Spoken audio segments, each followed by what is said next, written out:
All right, I am thrilled to be joined by Akil Augustine. You know him from the great work he does commentating for the Raptors 905 on NBA TV, host of The Hangout, probably has five or six other things on the go that are just slipping my mind right now. Just an all around great person. Thank you so much for taking the time to join us. How are you, man? I'm good, man. Thank you for having me.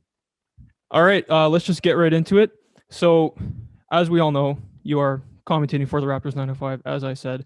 And coming into this season, this was probably the most excited I've ever been for a G League year, just between the debut of the Ignite, how unique the season is with the players and the teams being in the bubble, kind of that AAU tournament atmosphere that the NBA kind of had last season, and just the growth that the league has undergone over the last few seasons. Just all adds up to what has been and what should continue to be a really interesting season. Can you just take me through preparing to call our 905 game this year with probably more eyes than ever on the G League and not being able to be there in person, obviously. Just what goes into preparing to call a game this year? Well, it's a huge opportunity, first and foremost, for the players, for the executives, for guys like myself and Randy Urban and Amy Audibert, Javon Shepard, Savannah Hamilton, because it's not like, especially with the Toronto Raptors, it's not just development of players. You look at our front office, you look at guys like John Wiggins, you know, like Courtney Charles. So it's a lot of internal growth. It really, it's the one gig in town. So the Yeah. fact that there's that internal opportunity to grow is huge. It's a gift and a curse preparing for these games because I think with my prior experiences working in the G League, Paramount Fine Foods or the Hershey Center that we used to be called was the home of research, right? You get there early, rub shoulders with the Mm-hmm. coaches, the players, and having known a lot of these guys from AAU, you get that kind of insight. This year is the most removed I've ever been from the game reporting because I'm not even at the game calling the game. So like even if there's like a challenge or a timeout or a technical, it's guesswork because you've only got the one camera angle that you're sharing with the fans. And then in terms of pregame research, some teams have been really good with like conversations with their play-by-play guys because those guys kind of like oddly enough they're like doing other jobs in the bubble, so you get some insight there. And we're very fortunate to have things like the Raptors Republic and other sites like that, and guys like you who just give just great content, right? It's just good to get outside your own head and find other people's resources and just get a lot of information on the guys. Stefano and the team, Coach Matumbo, all the assistants, Eric Curry, Brett, JB, they've all been very forthcoming. So the team's been working hard, but it's definitely been interesting. And one thing you didn't mention, or did you? I don't remember the Ignite, right? That's like Yeah, one of the I biggest, think I most did. Yeah. okay. What's one of the most exciting things that the league's done in a while? So yeah, it's been an interesting year. Yeah, for sure. And I mean, looking back, it wasn't like immediately obvious when the NBA was in the middle of the bubble, but looking back, it just had this like crazy unique energy that I don't know if it's ever gonna be replicated again. Just like it was kind of the first time we ever watched sports without fans and the just the energy between how different the broadcasting was, the virtual fans there, and just the competitiveness and how stir crazy all the players seemed to be. It was just such a unique energy. Have you seen that sort of same thing this year in the G League? Yeah, it's super unique. We had the example of Dante Hall, who got traded to Yep. the 905 from the G League Ignite, and he didn't have to change rooms, right? So he played Yeah. for the Ignite in the morning, and then he got his meal, and then he was told he was traded. Yeah. So he went from his meal to the film session with the 905, and then that night they practiced, and then he next morning we played a 3 o'clock game, I think it Yeah. was, yeah, I think it was a 3 o'clock game, and he was a 905er, right? So there's examples like that. There's all these weird scenarios that are coming up. I remember Chad mentioning to us that like when they traded for a certain player, like he walked by the player earlier and he couldn't say anything. But he had just like and it was, the deal was Wow. going on. It's just weird with these weird examples of stuff like that. Yeah, and we just recently saw with the whole Raptors coaching staff pretty much being in the health and safety protocol. If it weren't for Sergio Scariolo having basically just been through quarantine in Europe, Patrick Mutombo may have had to be removed from the bubble. It's just such a weird experience, but it's so unique and it's just so cool. Pivoting a little bit to some G League alumni, looking at the NBA, it just feels like every team you look at, there's one or two former G Leaguers just making a huge impact on like a winning team. For example, like 4 of the 6 of the top Raptor players are former G Leaguers. Duncan Robinson was a starter on a finals team last year. What can you say about how organizations like the Raptors and Heat, along with the G League, are kind of changing the game of player development, and how much more prominent do you see it becoming over the next few years? Yeah, it's huge. You see the Sixers have like 19 Gatorade call-ups since they've had the blue coats, and the Rockets got Kenyon Martin Jr. and Yep. they stashed Porter, right? So I think it's super convenient, and mainly because similar to what they do in soccer in Europe is, there's no practice time in the NBA. So like the earlier you can get a player accustomed to your philosophy, and if there is an individual organizational philosophy, like for so long under Morey, I know it's not anymore, but for so long there was a style of basketball that the Rockets Mm-hmm. wanted to play, and so you get an opportunity to implement that with your coaching staff, the younger members of your coaching staff, the younger members of your roster, guys you want to stash and test, right? You look at Woods, he wasn't their G League guy, or maybe he was at one point, but I remember seeing Woods in the G League forever, Christian, and so it's Yep. like it's a real opportunity not only to get guys into safe environments, controlled environments where you kind of limit distraction and alleviate some of the financial tensions, and kind of pay attention to just a lot of the details. Because I know some of the coaches, like, you get to pay attention to details that are very NBA oriented that we wouldn't probably focus on if you were, playing in Europe and they had their demands, or playing in the NCAA against certain types of defenses that you won't really see in the NBA, right? So bigs aren't really developing the kind of reads, kickouts, passing skills that they need at the next level. So it's just an earlier indoctrination into the style of basketball that is the NBA basketball. Because just earlier this year, we had Nick Stauskas say, it's harder to score in Europe than it is in the Yeah. NBA. So like, there's definitely a huge difference in style of play. So the earlier you can get guys accustomed to not only the NBA, but to what your individual franchise's philosophy is, the Mm-hmm. better it is. And you're seeing teams doing that. Yeah, and I think with this past draft, it's more obvious than ever. Basically, like except for I don't know, maybe 10 guys, every first round pick is looking at spending some time in the G League this year. And I like Malachi Flynn, for example, has recently joined the Raptors 905. We see Robert Woodard. I think he went in the second round, but he's in the G League now. Vernon Carey Jr., some of those guys from the draft. It just makes too much sense to me. Instead of in the past, maybe in like 10 years ago, some of these guys who aren't the best, the highest regarded prospects would basically be riding the bench. Now, obviously, being at an NBA facility in practice, hanging out with the team, getting that coaching experience is valuable, but some things you can only pick up by playing real games. You play with veterans, you play with coaches who have NBA experience, like Patrick Mutombo, and I mean, to me, there's nothing more valuable than actually playing real games with real veterans. And I really think it's just going to continue to grow over the next few years, and we're just going to see more and more young players spending at least a couple of years in the G League. There's no other way to replicate those sets, right? The time Yeah. situation scenario with the length and athletic talents of the athlete that you'll see in the G League. And I think the key, and this is where the Raptors excel, is like for a guy like Flynn with no practice time, like they're running the same sets, right? To a certain extent, right? So he's getting game time reads, game time reps, ref situations Yeah. of those same sets that he's going to go up there. Not to say he won't be the same, number. He won't be like the number one Sure. option on that read, but he's going to know what it feels like to come off that screen, knowing what reads to make and in game time, and that's irreplaceable because you're not going to get practice time. Yeah. So when you were like, obviously, I mentioned the Raptors players who spent time in the G League. Obviously, Pascal, Fred, Norm, Boucher. Did you see signs of these breakouts coming when you had your eye on the 905 back in 2016, 17, 18 ish? Well, I don't want to be that guy, but I come from a community of very close guys who are really big basketball fans, and I Yeah. remember we went to summer league, and I think it was my second or third summer league, and we had Fred and Pascal, right? Okay, so Okay. and Pascal got hurt, but having watched them work, and then the easy transition was once they got to the 905, it was them and everyone else. So they made it clear in approach because they'd done camp and summer league, and they'd rubbed shoulders with Kyle and they'd kind of gotten stuff. I don't know what that stuff was that they got from him, but something was transmitted.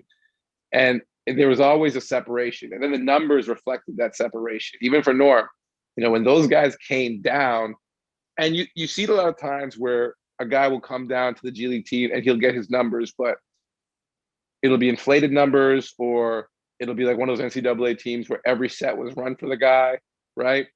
But these weren't those situations where the guy shot under 40%, even from three, right? So the percentages were tight and they were running the same sets. And there's a clear difference between them and the other players and how they handled themselves too, right? You can really tell. It's really evident with Fred. So yeah, I was going to say. Even when I interviewed him down there, he made it clear he didn't want to be there, but not in a disrespectful way. And it was just clear that like there was a separation between them and the rest of the guys that they were competing with, and it was a championship level team in that league.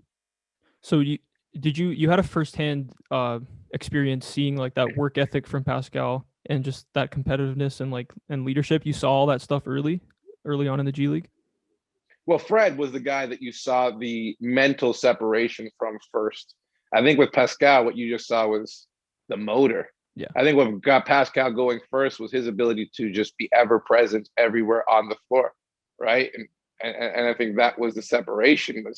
He was like an octopus out there. But I think the mental side of the game was very evident early with Fred. And I think sometimes with a guy who's like just demeanor on a day-to-day basis is like his, that sometimes you would lean towards thinking of those guys as more cerebral players and kind of discount the other guys. But it just seemed like Fred was thinking on another level, carrying himself in a different way. And then when it came down to it, he was a knockdown shooter, creator, assists at a high rate. He knew the offense like the back of his hand. He was telling guys where to be defensively. He was present and tough.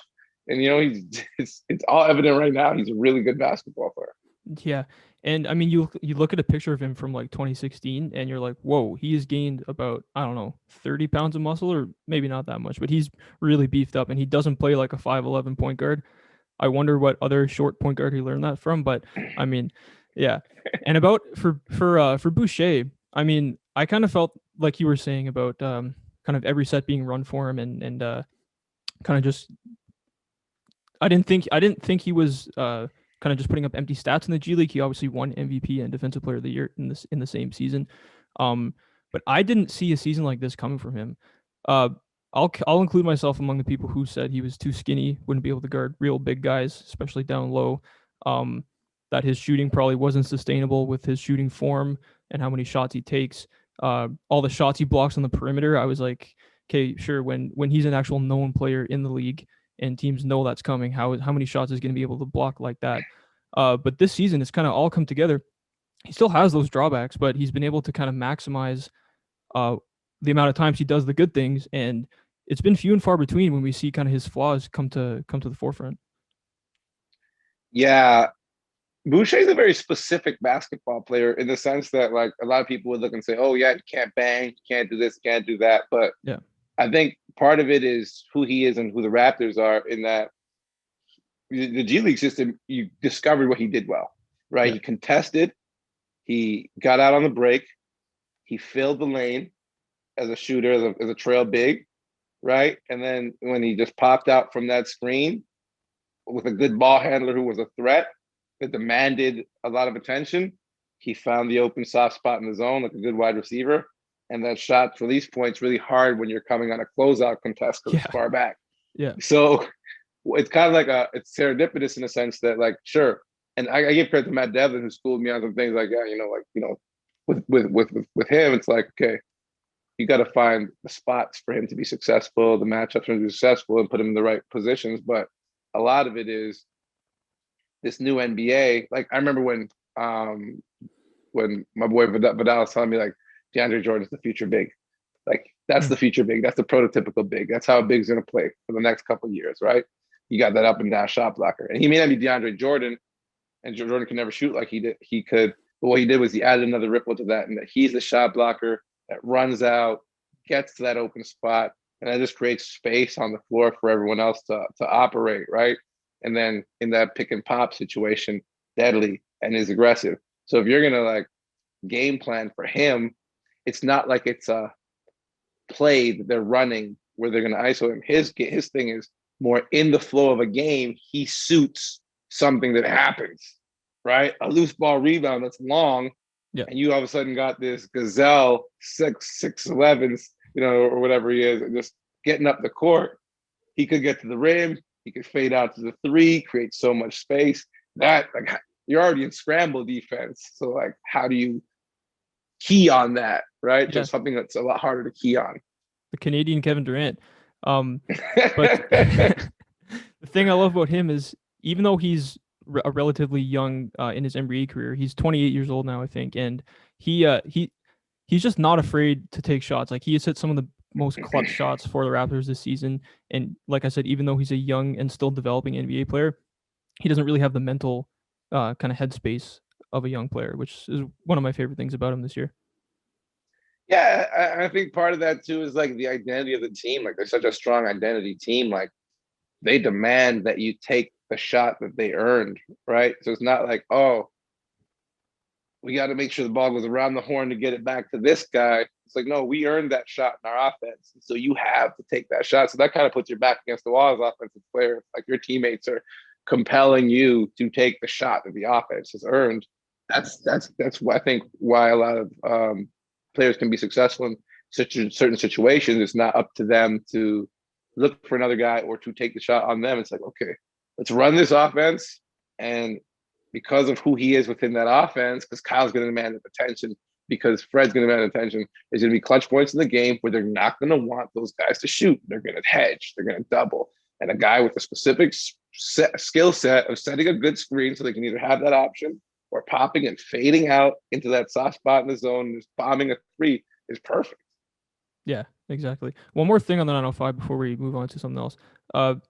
Do you think that there's going to be which player would you classify on the 905 this year as the most likely candidate to be like a real rotation player for the Raptors within the next couple of years? I thought this year was going to be Paul Watson. It hasn't happened so far. I still have hope in him though. Do you see like Alize Johnson maybe being that guy in the next couple of years? Alize Johnson is playing absolutely amazing. The question for him now is he's got the D.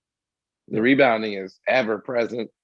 And he's definitely scoring at an insane clip for the 905. He's shown that he can take the ball on the break, which is a great thing for any NBA offense to not have to play against the set defense with a rebounder who can just turn around and bust out. Shooting is going to be the thing for him, right? Yes, NBA is a league where you are an undersized big. You better be able to pull that big that you get matched up on out and away from the key so that you don't take away those driving lanes from your other players. So again, with him, he's got a shot in his resume right now coming off this. He's earned it, I think. Yeah. But then again, once you earn it, you got to re-earn it all over again at the next level. And so it's being consistent with that shot. But definitely, and Jalen Harris, I feel bad for the kid. He was right there. Coming off his best game, gets hurt. The other two guys I'll mention that are veterans that I think are primed, I hope, to get an opportunity. Henry offensively has done some things that show he's still who we thought he was offensively, and he's working his butt off trying to be the best defensive player he can be and be there, being present, even throwing some zone to make sure that he's in the key more for this team. And Gary Payton, I think he's an NBA guy. I think he is. I think the way he carries himself, his ability to impact the game, his toughness. So you hope and you root for those guys because again they're winners too, right? And Coach Mutombo always reminds us of this stat that more than half of the call-ups come from. Pardon me. More than half of the call-ups come from winning teams. So just to be on a winning team says a lot about you, and they're huge factors as to why we're a winning team, especially with the litany of injuries that the 905 have had this season. Yeah, and if there's one thing we've learned about the Raptors organization is they will exhaust every opportunity they get to kind of turn a player into a real NBA player. And I wouldn't count out any of those players you mentioned, and even some of the ones that we didn't talk about yet on the 905. All right, so we touched on the Ignite just for a second there. I'm really curious to get your early thoughts on. Hold on, before you ask your question, let me just do one thing. Yeah. So I'm really curious to get your early thoughts on the Ignite in their inaugural season. How much of Jalen Green, Jonathan Kaminga, Dacian Nix, some of those guys have you had a chance to watch? And do you have any opinions on them early and just on the program in general? Yeah, it's a great idea. I wish it's unfortunate that this is the year that it gets kicked off because it's only a 15 game Yeah. season. And I think for those guys, they were really hoping to build a bigger resume, like, in a longer season so it could really get them ready for the draft. But again, I think they've done everything that's been asked of them. I mean, they're fighting for playoffs, right? They're right there in the pack. The night to night thing with them. I think the big guys have done their job in terms of Jalen Green. Jonathan Kaminga came on strong early. Jalen found his form a little later. Dacian impressed right out the gate when he started playing. Maybe not the best first game, but by the time he played the 905, he was ready to go. Mm-hmm. So I think they've been impressive. I worried more for Dacian than for Jalen. I think Jalen was kind of a known commodity coming out. I think Jonathan's done the most to improve his stock, right? I think he's probably jumped the highest on the board. Yeah. And Dacian probably jumped a lot too but again, a lot can happen between now and the draft. But I think, again, this is not going to be the best year to judge the Ignite organization, although it may be a great year on paper roster wise, but the tournament model is not going to be the best for getting these guys the amount of experience and exposure that they would have hoped to have gotten with a regular 50 game season. Mm-hmm. But I think it's brilliant. I love the fact that they're putting pressure on the NCAA, and it's not overdue. It's about time. Yeah, exactly. And we're gonna see two of those guys go very, very high in the draft. So I expect to see more and more guys coming out of high school going straight into the G League, into the Ignite program. Being able to make money is obviously I'm a big endorser of that. And just playing against Aren't we veterans, all? yeah, and just playing against veterans, being coached by guys with NBA experience in a more NBA style game, like you talked about with like the floor spacing bigs and all the reads and passes they need to make, it's just going to be invaluable. And I wouldn't be shocked if in, I don't know, 10 years, something like this is kind of not the alternative, but it's kind of the main route for guys, unless they start coming out of high school, which is a different story. But yeah, what are your thoughts on that?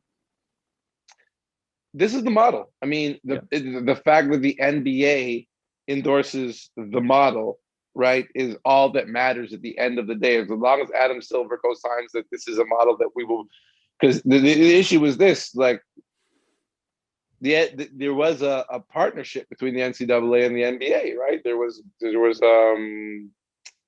gatekeepers, and I think now what this does is what you don't see in the broadcast is what's happening behind the scenes with Kuminga, Green, Knicks, and the rest of them. Is like, career building opportunities, sponsorships, courses, stuff that if you go to a regular school, you're going to take certain courses, certain course loads. It's either it's going to be too much or they're not going to ask enough, right? And I think this program is going to be really catered to. This is $1 billion business. It's going to be really catered to the specifics of what these athletes need, because the NBA does not want these guys to be exploited, right? And there's going to be so much information that these guys are going to have to be able to handle. And with the way the NCAA is kind of introducing this whole like the image rules are so odd, and there's going to be vagaries when kids sign away their independent rights as student athletes. And so I think it's going to be kind of like not a Wild West, but there's going to be victims of like just information gathering. So I think the more that you can arm them, and I think the best body to arm these kids with information is the NBA, because that's the world they're going into. Yeah. I can't. If the NCAA could come up with a competing product, I can't imagine what it would look like. Yeah, we all love the idea of like amateurism, amateur sports. That there's nothing like kind of the energy in those college stadiums, but I mean, it just doesn't make sense. Like you said, these kids are being exploited, and just And for also, the I'll NBA. say this too: the NBA is separating itself from other basketball products around the world. Yeah, it's not the same game, and so the earlier you can indoctrinate these kids in, 2 feet in for 3 seconds, and 2 feet out, no zone, high screen and roll. The earlier you can get these guys playing that way, the better it is for the league in the long run. Exactly. Yeah, Like we're probably going to see fewer players going overseas. Like you said, it's become such a there's a disparity between the game overseas and over here probably more than ever.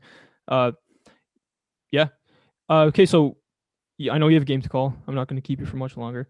I just Randy's calling today's game. I'm just watching. I'm a fan today. Oh, okay, you're a fan today. All right, so I can keep you all Yeah. day. No, so I don't know about you, but it's it's about a season and a half removed from the 2019 championship run. But I'm still kind of riding high off it. I'll just wake up sometimes and be like, the Raptors are champions. Life's pretty good. Uh, so for someone who was so involved in that championship run, I think is it you have a championship ring, right? Is that Yes, I do. so? What just looking back about a season and a half removed, what's your favorite memory from that time? Honestly, my favorite memory is going to be going to the NBA draft when I was in grade 7, going into grade 8. Because just I've been very fortunate, like as a kid who grew up in Toronto before we even had a Raptors team, to have been gifted tickets to the draft, and then to have been at Maple Leaf Gardens as a fan, and Mm-hmm. then to have been there the inaugural season at the Air Canada Center, and then to have been fortunate enough to stumble upon a work opportunity with the team, and then to spend my entire professional career with the team, and then to go through, my first era was the, really, really involved with the team was the Sam Mitchell era. I went through the trading of Vince, and then went through the Bargnani era, and then came the Kyle Lowry, the Rosen era. And so to have been fortunate enough to like have just really, I feel like I've been extremely fortunate to be a fly on the wall of, and more so not just the Raptors, but for like people like yourself, people like my guy Vi, people like all the guys I grew up with on Pape and Danforth, Jana Finch tournament. Like for me, it's like basketball has been such a Toronto thing, and we're Mm-hmm. like with all the kids coming up on the AAUC, Northern Kings, the IA Bounds, you know, um, it's crazy that Toronto for that one year would be, the basketball champions, knowing everything that has kind of conspired to create an environment where like Masai, Kawhi, Kyle, Fred, Pascal, the city, Drake, you know, it is all was it was an unreal soup of things coalescing, and it was just amazing. And I don't know, I maybe interviewing Kawhi, no, interviewing Fred on the bus at the Yeah. parade was probably a highlight, and Kawhi. But it was amazing 20 some odd year run. Yeah, for sure. And I mean, the Canada has already kind of established itself as probably the second leading country producing basketball players, and I think this championship in we're going to see in 18 years, I guess we're probably going to see more and more just guys coming out of Canada. And it's just going to be Hey, correct me unbelievable if to I'm see. wrong. Didn't our U18 team win gold the same They year as the did. Raptors won RJ championship, Barrett, right? And the RJ women Barrett. kicked Yeah. ass. Yep. So it was a crazy year. And then we had Crown League and OVO bounce. It was a stupid year. Yeah, everything kind of just came together for Canada that year.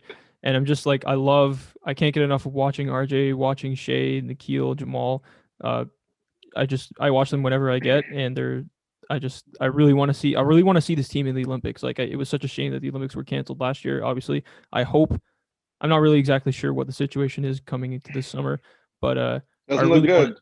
yeah, I really want to see those guys play together at some point. That would just be probably definitely the best Canadian team ever put on the floor, right? It'll be the most cinematic event since the Avengers assembled. That's a perfect way of putting it. Yeah. All right. So that's pretty much all I have for you. I will not keep you much longer today. Uh, anything you want to plug before we get out of here? Definitely watch the remainder of the Raptors 9:05 games on NBA TV Canada as we push for the playoffs. Regular season closes March 6th. Check your local listings. And then right after the playoffs wrap, we are right back at it with myself and Randy Urban Wednesday nights for a full night of court surfing, hopping in and out of all the NBA games. And as always, follow the Raptors on all the social media channels so you can catch Raptors rundown, keeping you guys up to date with everything the Raptors are doing. Yes, sir. All right, Akil Augustine, thank you so much for taking the time in your busy day to join us, and I hope we can talk again at some point in the future. All right, man. Be blessed. All right, you too.